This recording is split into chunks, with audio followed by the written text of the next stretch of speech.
iš kurios esame kilę, gal net iš paties mažiausio žemės lopinėlio, bet visada turime jausti, kad ta vieta, iš kurios esame kilę, iš mūsų neišėjo ir niekada neišeis.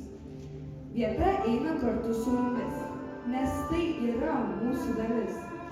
Kaip ir gimtoji kalba, jos dėka mes visi jaučiame ryšį su tuo savuoju žemės lopinėliu. Ir tai mums padeda suvokti, kas mes esame, ką esame paveldėję, kas yra mūsų savastis, mūsų prigimtinė kultūra. XIX amžiuje Lietuva buvo prijungta prie caro valdomos Rusijos imperijos ir buvo vadinama Šiaurės vakarų kraštu.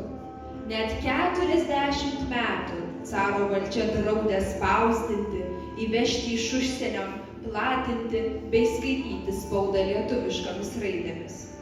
Už lietuvišką knygą ar laikraštį žmonės būdavo baudžiami, netgi pakliūdavo į kalėjimą ar tremtį.